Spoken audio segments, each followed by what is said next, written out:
Thursday, September 5th, 1991.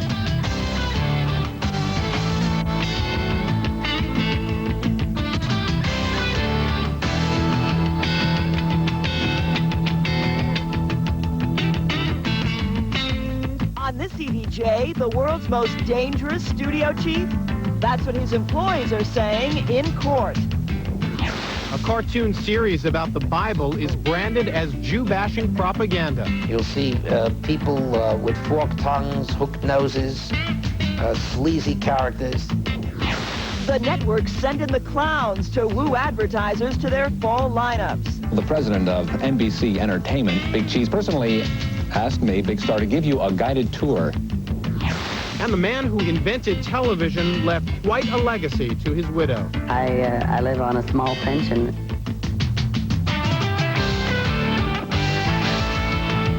Dances with Wolves may be Orion Pictures' Last Dance.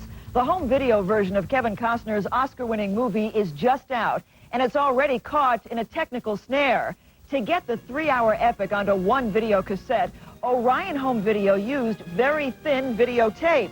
Well, the tape is proving defective at a rate of more than 4 times the average. So now the already financially troubled studio is stuck with some costly returns.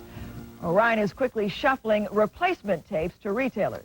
With cartoons from Teenage Mutant Ninja Turtles to G.I. Joe coming under fire for being too violent and antisocial, an animated version of the Bible sounds innocent enough.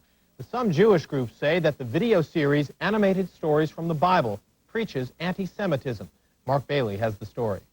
Created by the Family Entertainment Network, the series has been available for 3 years, but only recently gained widespread exposure when advertised on television. That's when Jewish people began to take note of how they were being portrayed.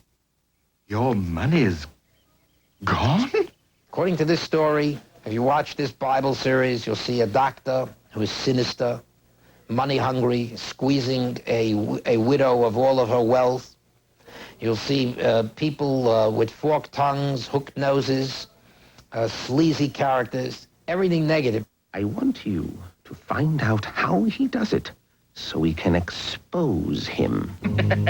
Rabbi Heyer says that in the attempt to characterize the friction that has always existed between Christians and Jews, the series creators oversimplified the story into good guys versus bad. In fact, the artwork is frighteningly reminiscent of World War II Nazi propaganda. Would he be out of character if I simply slipped him into your film and put him in there as one of the Jewish characters? And I can assure you, and anyone that watches the film, the answer is he would not be out of character. He'd fit in perfectly. The Family Entertainment Network has issued a statement saying, "We are in no way an anti-Semitic organization, nor would we wish to propagate material which may serve an anti-Semitic position." Nobody is accusing the Family Entertainment Network of being deliberately anti-Semitic. But Rabbi Marvin Heyer says that really isn't the point. But sometimes people do things unintentionally that come out just as bad. This is one such case. The Family Entertainment Network hasn't yet pulled the cartoon or the infomercials, but it has agreed to meet with Rabbi Heyer next week. Singer Pat Boone, by the way, has volunteered to mediate. The fall TV season is nearly upon us, and the networks and their affiliates are putting the hard sell on the ad agencies that decide where to put their clients' millions. It's a scene reminiscent of the movie Tin Men, as the network's version of aluminum siding salesmen do their best to get the ad men to buy their wares. We recently sat in on a full-day session at Deutsch Advertising in New York, watching all the pitches go by. We take you there now. First up, CBS, already strong on Sunday night. But can they sell the rest of the week? Thank you for inviting us here today. We wanted to come in and talk a little bit about our fall premiere shows coming up starting in a few weeks. The most romantic show on television tells the story of love in a dramatic new way. Stand with you. You get your head caught in a weed whacker. The Royal Family. Real people, real life emergencies on Rescue 911. Isn't that great? The reaction is subdued. The sense is that Deutsch still feels CBS is a safe bet. They didn't talk numbers, no demos, nothing. I mean, it was just a very, I think you look at it and you see what's going to be there and what's not, but there was no, in terms of, which I was surprised because they got a lot of stories to tell. I think CBS can be #1 this year. Number one, huh? That bold, huh? I think they have a lot of... Yeah, I think they're gonna, you know, make everybody run a little more scared, but number one, maybe. America is watching ABC. Now it's ABC's turn. What's interesting is, as you sit, if we sit through the various networks' presentations, you clearly get a personality. I mean, CBS, for better or for worse, is going with their kind of folksier, Northern Exposures, Murphy Brown's Evening Shades. If you were going to characterize ABC's 92 personality, how would you best sum that up? I think what we're trying to do is to reconfirm the fact that ABC was the #1 comedy network last year. I'm not exactly Fred Astaire when it comes to romance, or even Fred Mertz. Anything but love. Remember that yolk that wouldn't come off the plate this morning? Watch this.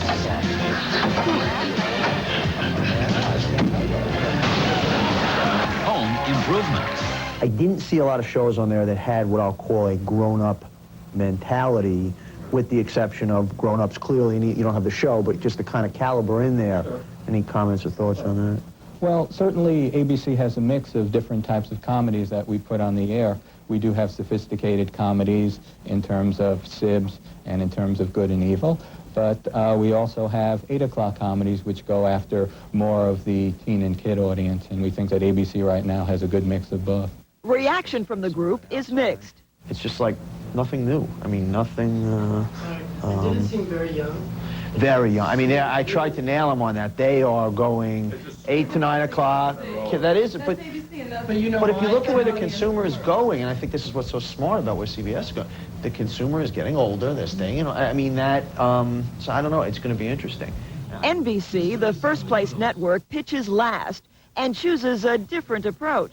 Warren Littlefield, the president of NBC Entertainment, Big Cheese, personally asked me, Big Star, to give you a guided tour through NBC's new fall season. Hard sell, of course. I'm proud to be part of the #1 network. Lucked out. I don't think that you're going to see necessarily any tremendous changes. I don't think, given the tenor of the market right now, the way things are going, I don't think anybody's going to come out with anything that's going to be too outlandish, too off the beaten path right now. With that, why don't we just get on with the tape, and we'll talk a little bit afterwards. You don't understand. I'm brother. I don't have a brother, and I didn't have breakfast. It's not going to take much to make me snap. But everything's now relative in Flesh and Blood. This is the center of weirdness for the entire planet. Thank you, little paper boy. Welcome to Erie, Indiana. We've been successful for a lot of years. There's no reason, I don't think, necessarily to panic right now just because the gap has closed up a little bit. It's kind of like staying the course for just a little while to see what kind of shakes out. With NBC gone, the media buyers decide to go with sure things like Cosby and Cheers. I still am happy with Thursday nights, but resting on the rest of the stuff, I'm not quite so sure. I think it's interesting that they completely count out CBS as their competition. CBS is old. CBS is not the competition. Yeah, that's really interesting. They're like, we consider ABC our competition. And did anybody today talk about Fox? I mean, did any of them ever even bring it up as existing? Refuse to acknowledge Fox as a network. I think if they do, if they feel they do that, then it won't exist. At session's end, the weary ad men were clearly underwhelmed by all the network's new offerings and were leaning toward placing their bets on shows with proven track records. So if the Deutsche advertising folks are right, this fall will be another season of Out with the New, In with the Old. When we return, bi-coastal buzz from Mitchell Fink and Liz Smith. And the facts on Philo, the man who invented what you're watching.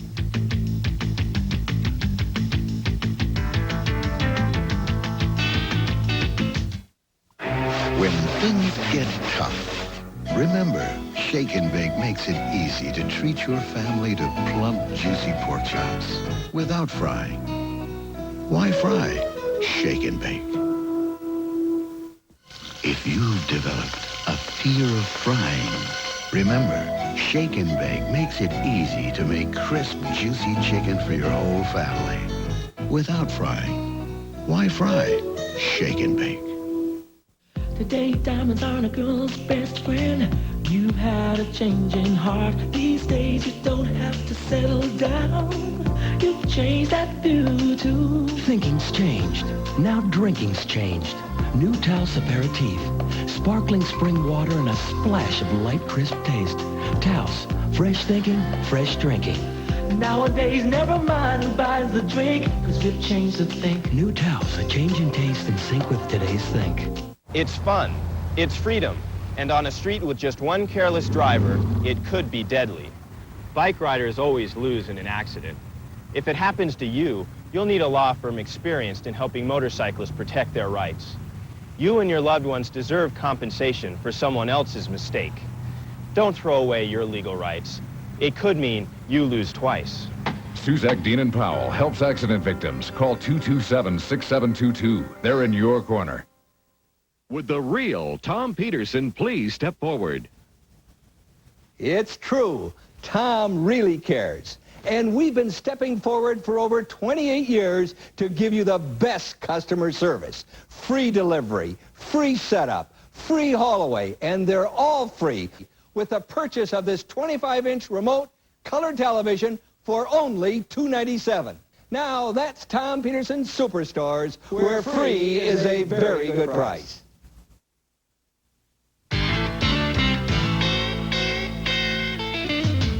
Duck and cover. Explosive testimony in a Delaware courtroom is fueling suspicions that a former Hollywood movie mogul was something of a madman. The dramatic allegations come as Italian financier Giancarlo Peretti fights to regain control of MGM Pathé Studios from bankers who kicked him out of the company earlier this year.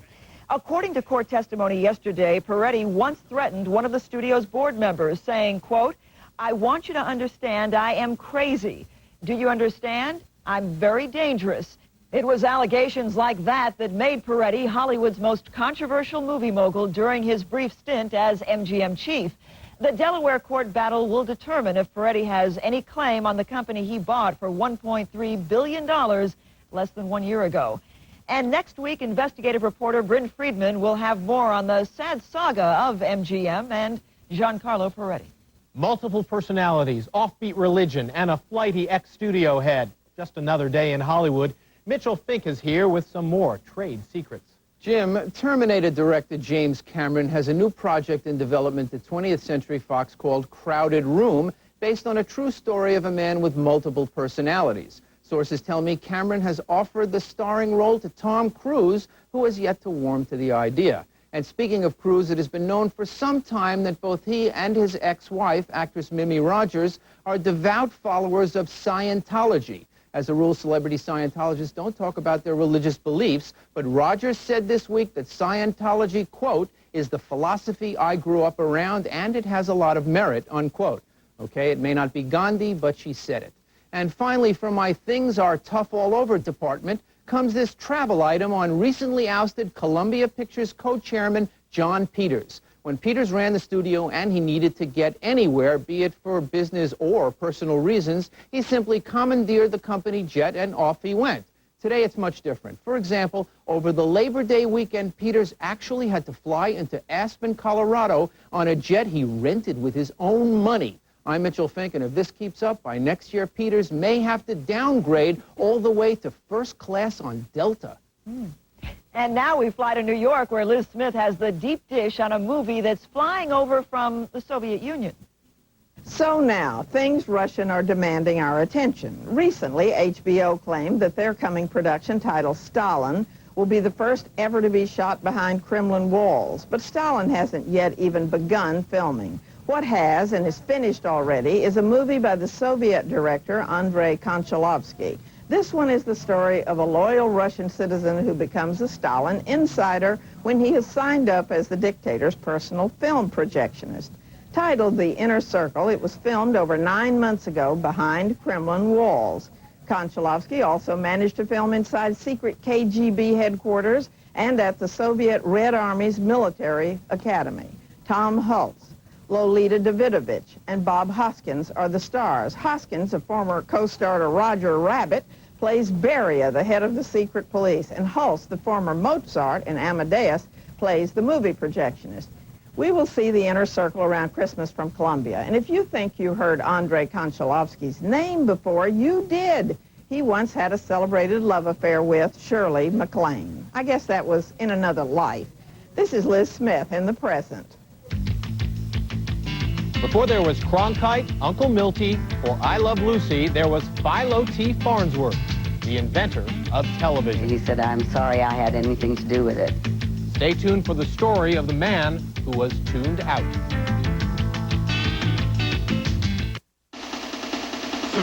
Circus time. It's Ringling Brothers and Barnum and Bailey Circus time, September 17th through 22nd at Memorial Coliseum. Circus time. Get your hands on the original cool Circus Sport Watch. It gives you the time, the date, and a safe place for your change. And it's free to all kids under 12, courtesy of KGW-TV and Safeway, September 20th at 7:30. Get your tickets at the box office or G.I. Joe's Ticketmaster and get your Circus Sport Watch at the greatest show on earth. It is unforgettable. I hear it every day of my life. Unthinkable. Mama, Daddy's got a gun and he's going to kill me. Unmerciful. A mother listens helplessly on the phone as her husband murders their little boy. A recording that will shock you. I cannot act like this never happened. Death on the Line. A Current Affair, now on Channel 8, tonight at 7. I'm Teresa Richardson from Channel 8's Good Evening. KGW-TV and Miller Paint and Wallpaper invite you to Paint Homes for the Needy September 21st. Reach Community Development has targeted homes in our area in need of new paint. Miller supplies the paint and brushes. You supply the help. So please join us Saturday, September 21st and help paint homes for the needy. Call REACH at 231-0682 and find out how you can help. What makes Good Evening so good? Well, it's local. That's why I think it's so great. The bottom line is, it's a half hour of fun TV. We're entertainment, but we're information, too. That's right. We tell you what movies to go to, what the best places to stay are. And we have fun. What is the bottom line, though, Dave? What is the bottom line? It's a half hour of television that is totally captivating. Enthralling. You got it. Great times on Good Evening tonight at 7:30.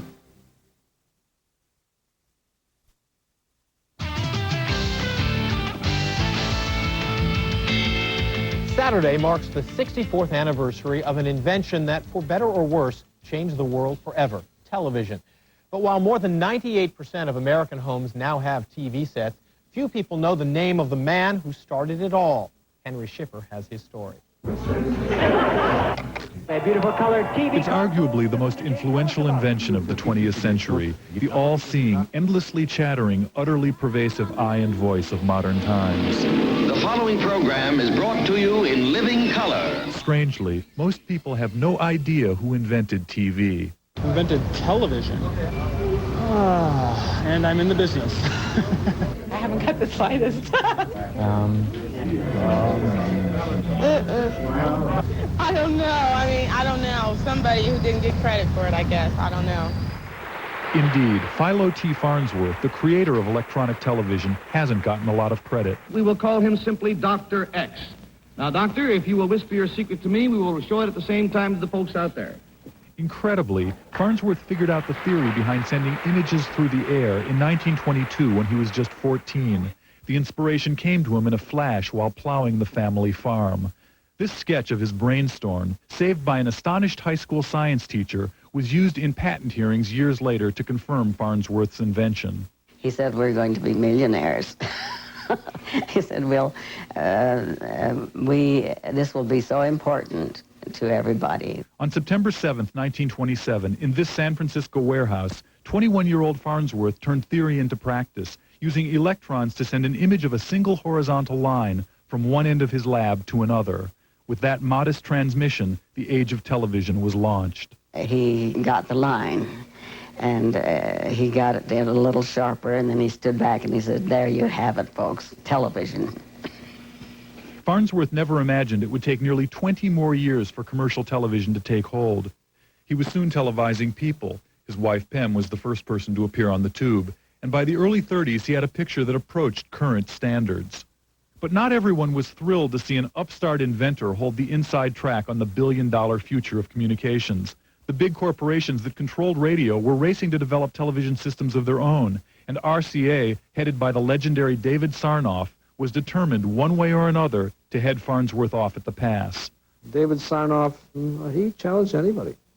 And it was his business, and he felt that television belonged to the Radio Corporation, and he pursued it as best he could. Sarnoff sent Dr. Vladimir Zworykin, a pioneer of early TV technology, to visit the Farnsworth lab for 3 days in 1930. When he saw the first picture, he said, "Beautiful. I wish I'd have invented it myself." Apparently, so did RCA, which filed a patent claim against Farnsworth, arguing that his work merely duplicated Zworykin's. A judge upheld all the Farnsworth patents. And from there on, things got a little hairy because from there on, the RCA patent department made sure that Philo's patents were subjects of interferences. And I don't want to use the word harassment, but that probably is the biggest word I can use. The stalemate lasted until 1939, when RCA, desperate to begin TV production, finally gave up the patent fight and licensed Farnsworth's inventions for $1 million plus royalties. That television program service. That year, Sarnoff, with great fanfare, introduced television at the New York World's Fair. The exhibit, which broadcast a speech by President Roosevelt, is generally regarded as the beginning of commercial TV, not by Farnsworth. His long battle with Sarnoff had left serious scars. All of these disappointments and things that he suffered, he kept within himself so much that it finally led to a nervous breakdown. And we went to Maine for 8 years. He did get a raw deal. It's tough when you're an enemy of David Sarnoff. I would not, of all the people in this world, I would not like to be. I'd be an enemy of his. Farnsworth eventually opened his own TV plant in 1939, but World War II put a temporary end to television. When it was over, the Farnsworth factory produced a few thousand sets, but closed in 1948 from underfinancing. By that time, the 17-year patents on most of Farnsworth's inventions had run out, and were now available for free to RCA and anyone else. With TV exploding around the world, Farnsworth would not make another penny from the billion-dollar industry he did so much to create. You'd think that the wife and the family of the man who invented television would be incredibly wealthy and live in a vast estate. In fact, Mrs. Philo T. Farnsworth lives here, in this small home in Salt Lake City. Her sole sources of income are Social Security and a small pension from her husband's last job. You know, if you had a nickel for every TV set that was sold, you wouldn't have to worry about paying your taxes. Does that ever bug you? Yes, indeed. I live on a small pension, and it's down to the... It's a little hard sometimes. By the end of the 50s, the name Philo T. Farnsworth had become so obscure that he was asked to appear on I've Got a Secret. His secret, of course, was that he had invented TV. His reward for stumping the panel? $80 and a carton of cigarettes. Farnsworth, who died in 1971, watched TV take over the world with mixed emotions. There was a lot that was just dribble. He felt that it was such a shame that they didn't make better use of the airtime to bring something really meaningful to people. And he said, "I'm sorry I had anything to do with it." And we're getting a picture on the TV. Farnsworth, who dreamed of traveling in outer space, felt better about television when it delivered these stunning images in 1969. When he saw Neil Armstrong land on the moon, he turned to me and he said, "Pam, this makes it all worthwhile." There is some justice, even if it's late. Pam Farnsworth just made a six-figure deal for a movie about her husband. When we come back, lights out for an historic drive-in. This was our first date, was right here.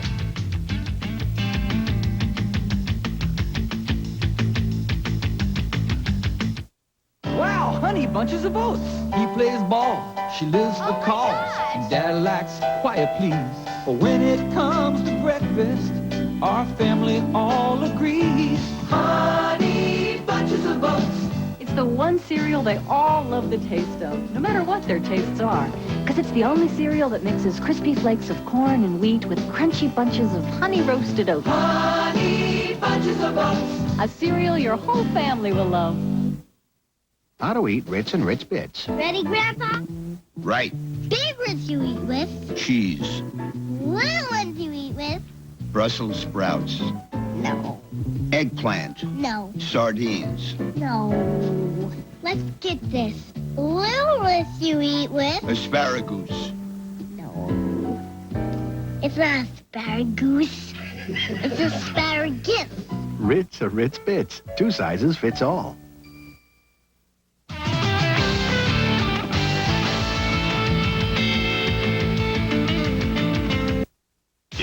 a soldier. He is a soldier. It is part of an army. He is an army. You've met the invaders, ants. Now, meet the exterminator, the Orkin Man. Armed with one of the most sophisticated pest control systems in the world, he wipes out ants, destroys the nest, and prevents their return. Guaranteed. The Orkin Man. One call destroys them all.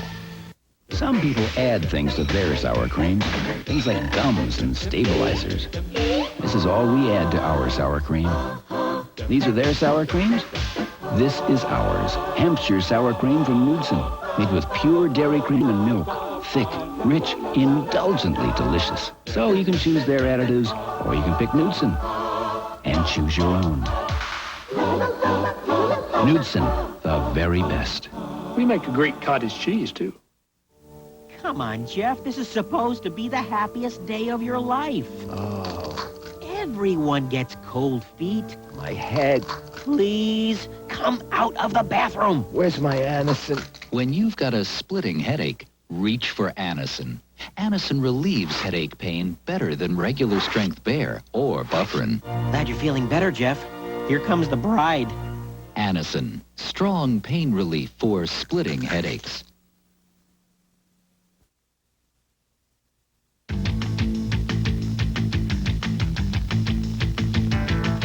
And finally, nearly 60 years ago, America's first drive-in theater opened in New Jersey. Last night, it was curtains for New Jersey's last drive-in. Bill Ritter reports.